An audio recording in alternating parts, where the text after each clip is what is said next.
to my sourdough bread tutorial. Today I'm going to show you guys how to make my simple artisan bread loaf. So I have my starter, which I fed the night before, and right before it peaked, when it was very active, it had doubled in size, I put it in the fridge. And this is a little shortcut that I do so I don't have to feed the starter the day I make the bread. Sometimes I do, but not always. So I fed the starter and it was in the fridge, pulled it out so it could warm up. I've also used it cold. It doesn't really make a difference, but I like it when it's warm. It's easier to mix in. So we're gonna start with our scale. Turn that on.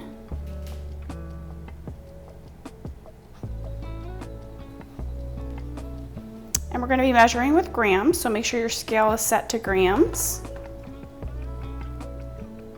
Once you put the ball on there, you want to tare the scale. And we're going to start with 180 grams of starter, so I'm going to make enough for 2 loaves. Let's go ahead and measure that out.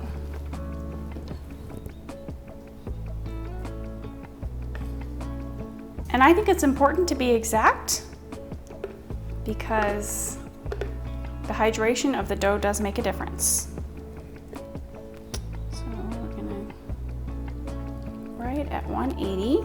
And now I'm going to add our water. All right, so 770 grams of water.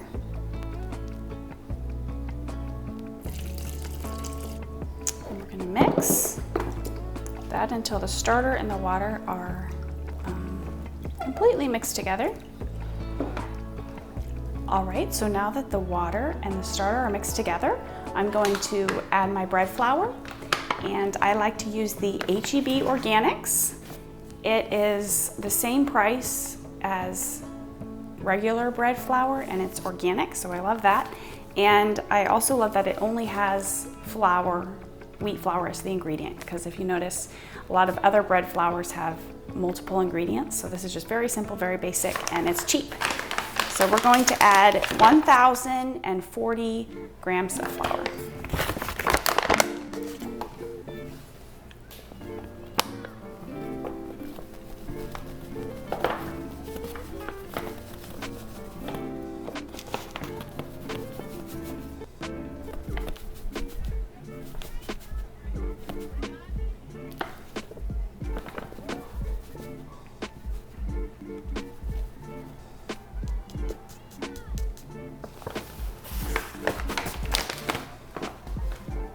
All right, now that we've added our 1,040 grams of flour, we're going to add 20 grams of sea salt.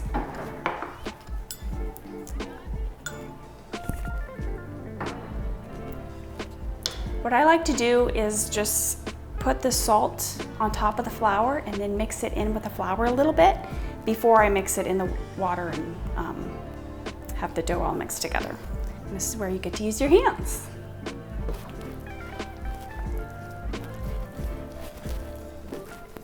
So now that I have everything mixed together, you can see that the dough is very shaggy, very sloppy and messy, and that's just fine. It's going to change over time. I'm going to put a wet cloth over the bowl, a wet towel, or you can also do plastic wrap, and we're going to set the timer for 30 minutes. While this is resting for 30 minutes, we are going to feed our starter again. So I'll set this to the side, pull out the scale.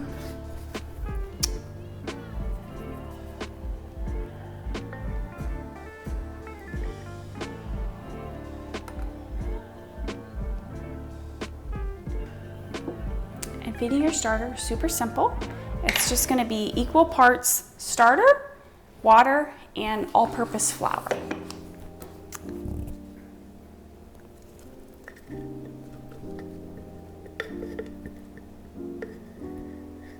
So today I'm going to do 95 grams of starter, 95 grams of water, and 95 grams of flour.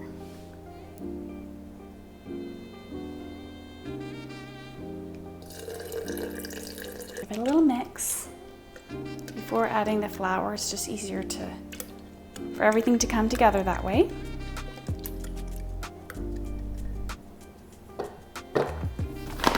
And then I also use organic all-purpose flour to feed. feed my starter so that everything's organic.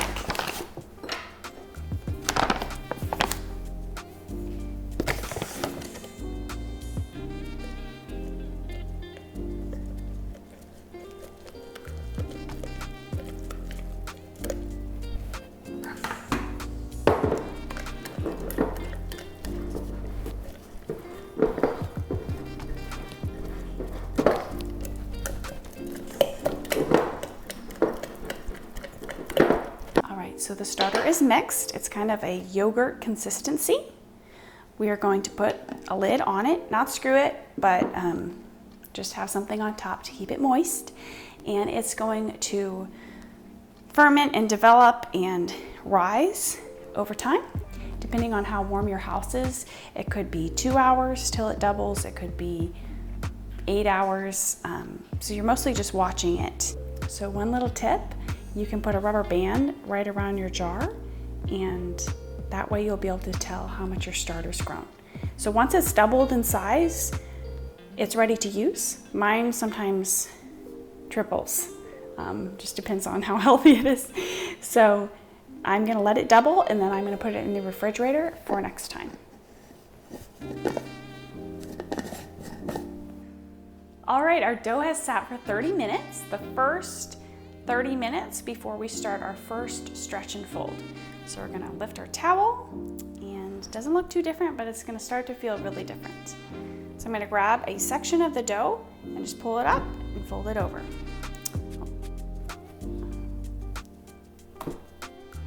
Keep turning the bowl.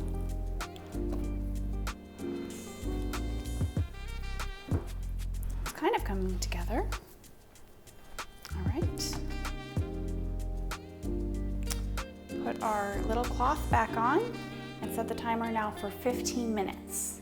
All right, we're back. I've got my little helper here. The dough has sat for 15 minutes, and we are going to do another set of stretch and folds. One thing that really helps is dipping your fingers in the water so that it doesn't get too sticky.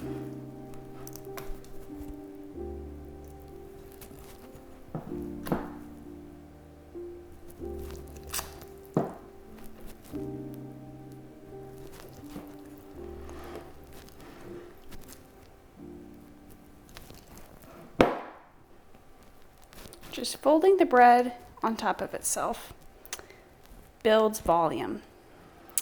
And now we're going to put the cloth on and give it another 15 minutes. We're here now for the final set of stretch and folds. So we have done the first stretch and fold after we mix the dough. We let it rest for 30 minutes and then begin the first stretch and fold. Following that, there are 3 sets of 15-minute increments. So 15 minutes, stretch and fold, 15 minutes, stretch, 15 minutes, stretch.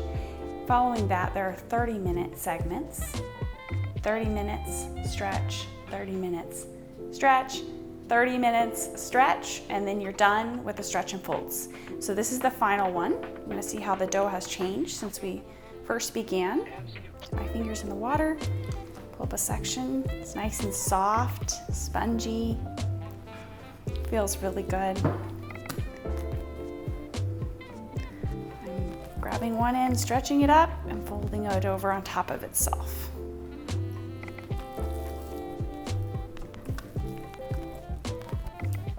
It's very stretchy, very soft,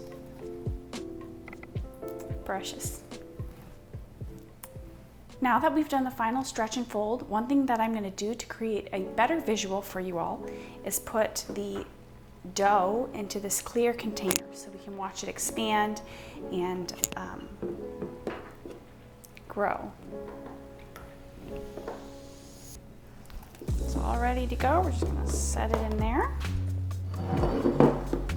All right, so you can see these little air bubbles right here on the top. That's a good sign. We're going to watch it grow.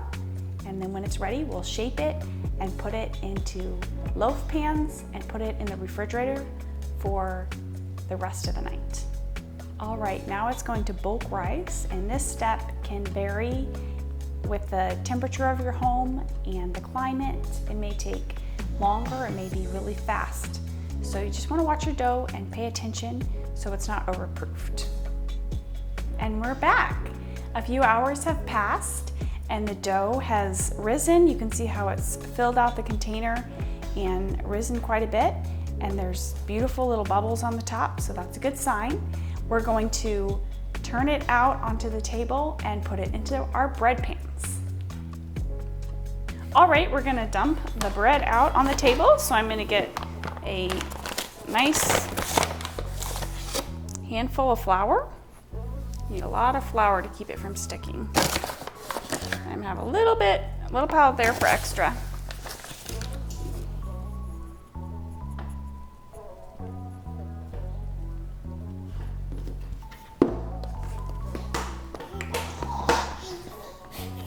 Got a little helper.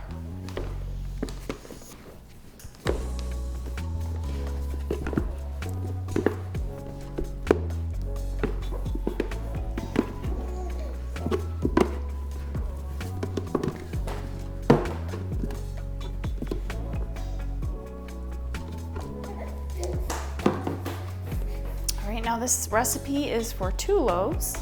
So I'm gonna just divide it down the middle.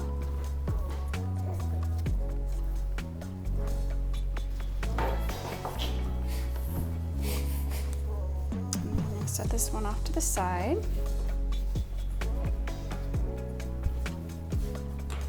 And now we're going to shape this one. So first I kind of fold it over itself like that. And then I like to take this corner to that side, this corner to that side. I'm going to fold it over again. And then I just start rolling it to create a nice taut skin. More flour.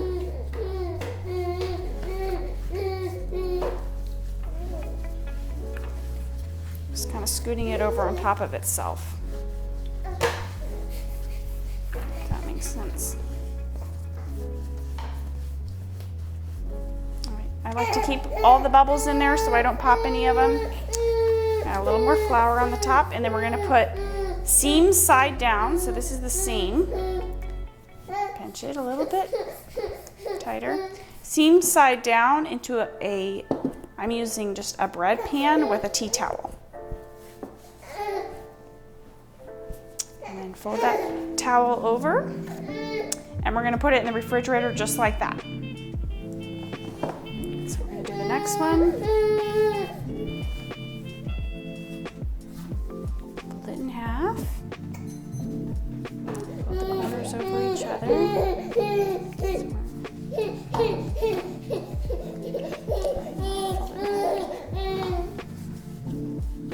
Just kind of tucking and rolling until I get a tighter skin. There are many ways to do this, and this is probably not the best, but it works for me. And it makes a pretty loaf. All right, now we're gonna put, once again, seam side down, or seam side up, I'm sorry, and seam side up into the bread pan. And I just pinch the seam closed a little tighter. And the reason we put the seam side up is because this is the ugly part that we want to then turn out when we bake the bread. So it's going to end up being down, but for now it's up. All right, lay the cloth on top. We're going to put it in the refrigerator just like this overnight, and we'll bake it in the morning. There's some times when I've left it in there for a couple days like this and then baked it, and it was just fine. So it's pretty forgiving. So I've removed my Dutch oven from the oven where it's been preheating for 30 minutes. I'm gonna grab the second loaf, and I let these sit overnight in a loaf pan. Normally, thinking ahead, if I was gonna bake it in the Dutch oven, I would have done it in a bowl to keep a nice round shape, but it doesn't matter too much.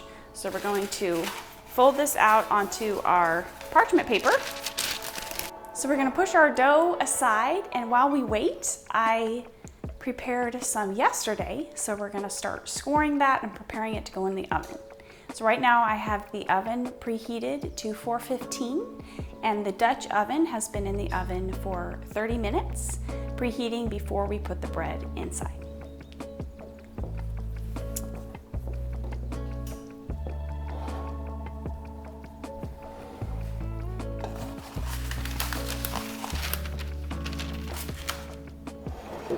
So I made 2 pans of bread, 2 loaves.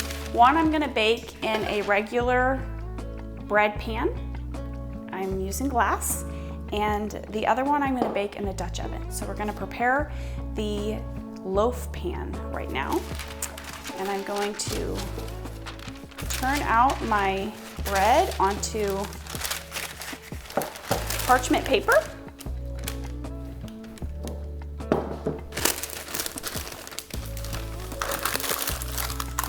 Down inside the loaf pan. Get rid of some of these wrinkles.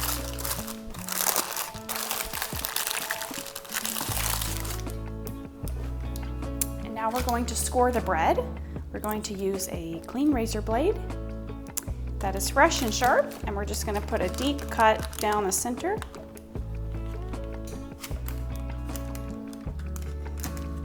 This gives the dough room to expand.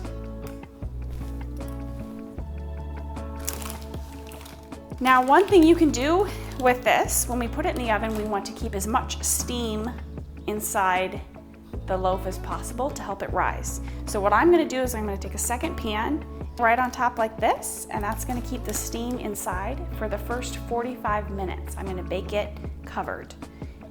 In the past, before I had a pan to go on top, I used foil and I tinted the foil. So I'm gonna show you how to do that really quick so that you can do that if you don't have an extra bread pan. So I'm gonna grab a sheet of foil and I scrunch the sides together, the ends, to make a little dome.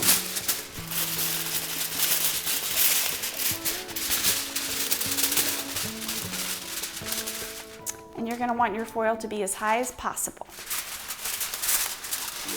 I'm going to take the edges.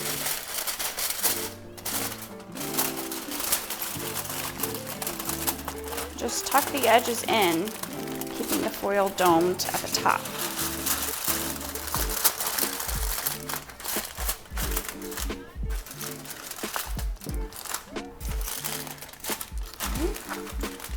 It's gonna look just like that. And we're gonna put it in the oven for 45 minutes and then remove the top.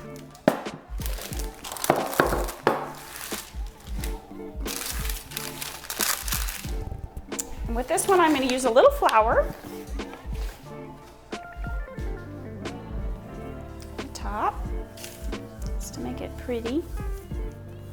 And this is where you would make a special design if you wanted to. So we're going to just do a little leaf. And I'm doing a very light scratch of the top of the dough. Very simple. You can spend more time and make it more beautiful. And then I'm going to do a deep slash towards the side where the dough can now rise and expand. Take this lid off here. It's nice and hot. Just like that.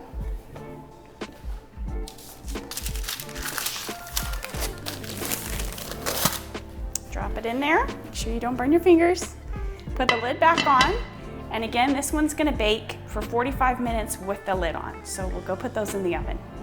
To bake the bread, you're going to preheat the oven to 415 degrees Fahrenheit.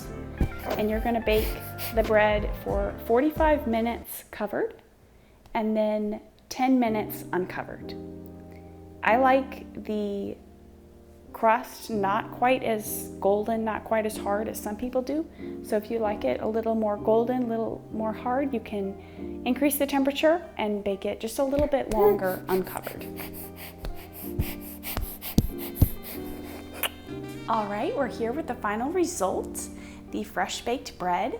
This dough I prepped yesterday and then sat in the refrigerator overnight and baked it today. So This is the loaf from the loaf pan, and this is the loaf from the Dutch oven.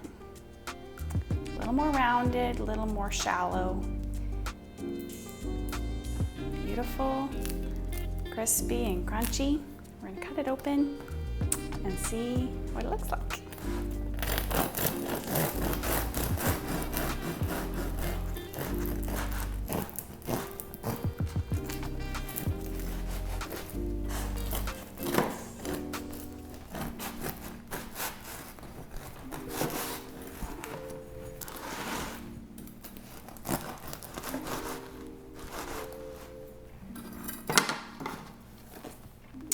There's our beautiful bread.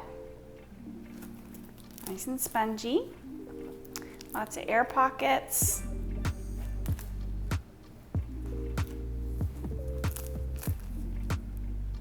Beautiful.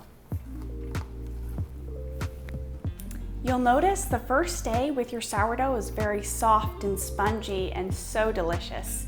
And the next day it's more dry. So I like to store my bread in a Ziploc bag and put it in the refrigerator. That helps to retain some of that spongy moisture for a couple more days. And I also like to slice it the next day. When you slice it the first day, it's so spongy and fresh that your slices are very uneven. But if you have it in the fridge and wait another day, it will make very even slices that are really easy to slice, and just looks more beautiful if you're making a sandwich or something like that. And after the first day, we always toast our bread. It helps bring some of that moisture out and it's not as dry and crumbly. So I recommend toasting it after the first day. Well, thank you for watching my bread tutorial. I hope you enjoy making your own bread someday. And if you have any tips that I have looked over or left out, please leave them in the comments. I'd love to hear.